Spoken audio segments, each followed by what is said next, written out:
Okay, so then first we'd like to so first we'd like to thank some people. So in particular, the Professor Stefano Curtarolo, who gave this keynote speech, and also who's the director for our Center for Autonomous Materials Design at Duke University. Then Professor Frisco Rose, who works with us at Duke University, who's the main developer of the AFLOW Search API and the REST API that Marco showed yesterday. Then Professor Michael Mail, who also works with us at Duke, who's one of the main developers of the library of crystallographic prototypes that Dr. Hicks was showing. We'd also like to thank Professor Alexander Isayev and Professor Alex Tropsha. So Professor Isayev is now at Carnegie Mellon, and Professor Tropsha is at UNC Chapel Hill. And they were the main people who worked with us on developing the PLMF machine learning models. Then there's Dr. Fleur Legrand, Dr. Jesus Carrete, and Dr. Natalia Mingo from CEA Grenoble, who worked with us developing the MFD machine learning model. I think Dr. Carrete is now at TU Vienna. Then we have Dr. Valentin Stanev and Professor Ichiro Takeuchi from University of Maryland, who worked with us on the AFLOW superconductivity machine learning model. And then from TU Dresden, from helping us with the workshop organization, we'd like to thank Florian Pump, Stefan Kampmann, Dr. Alexander Croy, and Professor Giovanni Cuniberti. Then we'd also like to thank some organizations and some funds, so both for institutional support and for funding support. So for institutional support, again, we'd like to thank the Center for Autonomous Materials Design at Duke University.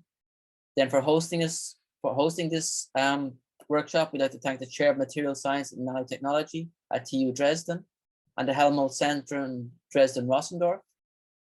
For the support with the virtual machines, we'd like to thank the Zentrum für Informationsdienste und Hochleistungsrechnung, so forgive my pronunciation, or ZIH at TU Dresden.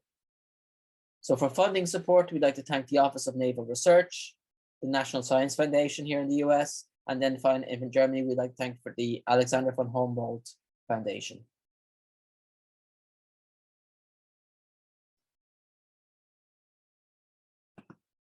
Then for, once again, just some important links. So for the database, is at aflow.org. If you want to download the most recent version of AFLOW, you can go to AFLOW sources, so aflow.org/install-AFLOW. Again, I'd like to remind people about our seminar series. So the next one will be on Thursday of next week. So again, if you can go to aflow.org/seminars, and there you can register for the most recent seminars. And if you're also for job opportunities, I think we do have some openings coming up in the near future. You can email your CV to jobs@materials.duke.edu.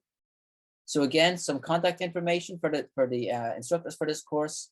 So Dr. Corey Oses, you can contact him at corey.oses@duke.edu. Dr. David Hicks, you can contact him at david.hicks@duke.edu. Marco Esters, so marco.esters@duke.edu. Dr. Rico Friedrich is now at the Helmholtz Zentrum Dresden-Rossendorf, so he can be contacted or.friedrich@hzdor.de. Dr. Andriy Smolyanyuk can be contacted at andriy.smolyanyuk@duke.edu. And finally, I can be contacted at cormac.toher@duke.edu. So once again, we'd like to thank you all very much for your attention and for sticking with us all through the full 5 days. And now I think we can have a question and answer session. So if anybody has any questions, if you want to type them in the chat, or I think at this point, people can unmute themselves if they want to ask the question as well. Or well, so raise your hand before you unmute yourselves, just so we don't have everybody trying to ask at once. Okay, so if anybody has any questions about any of the topics we covered during this workshop, we can either ask them now. Yeah, maybe as a beginning of the question and answer session from the local organization side, I also would like to thank the AFLOW team actually for coming here and providing this school. And I mean, as people already indicated, I think we covered a lot of topics, and I'm really grateful to the people there that they made this possible, and yeah, also to the participants. And yeah, I also just want to express this from the side of the local organization, and then yeah, maybe you can pass on with the question answer session. All right. Thanks, Rico. Oh yes, there was actually a question in a session that was not related to QHA that we might be able to answer. Somebody asked about whether or not AFLOW optimizes the parallelization flags in for just regular DFT calculations. And I think Corey, you probably were involved with that the most.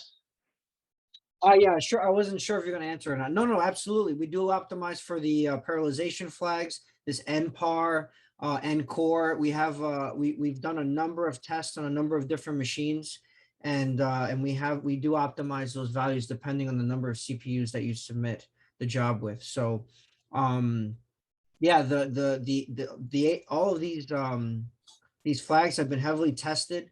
And it's enough to say that a lot of it is pretty much automated.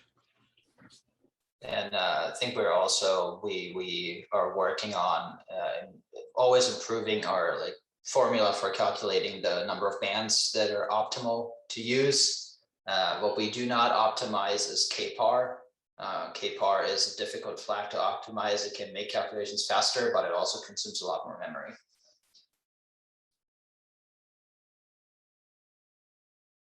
So reading, it will take me some time to parse by note and practice. Yes, this was a very dense school. I've seen a lot of names here that have been here from Monday through Friday, and kudos to your stamina and endurance. It's a lot of information, but hopefully this can be a good starting point for you all to use AFLOW in the future. And we also have a forum on our website.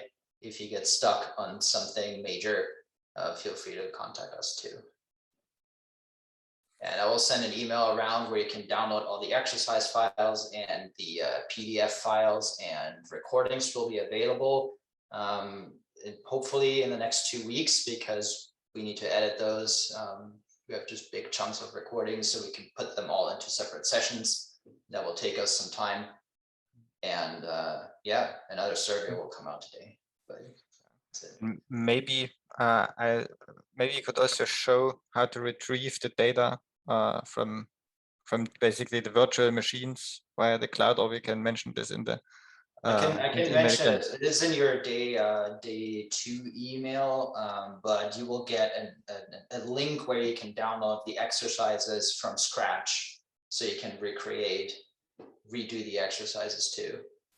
So that will be available. Yeah, and if you wanted to use the data from the exercise that we did here, then you can do this via the TU Dresden cloud. Yeah, so I can put the instructions back in there. Yeah. Okay. Yeah. No problem. For certificates, yes, just send me and just send me an email. I'll get the process started. We do have checking that all the records, and then we will get a certificate process going. Yeah, that's not a problem.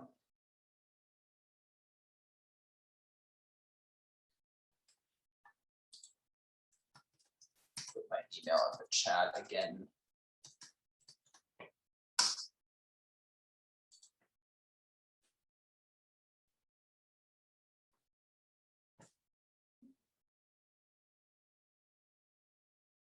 Thank you.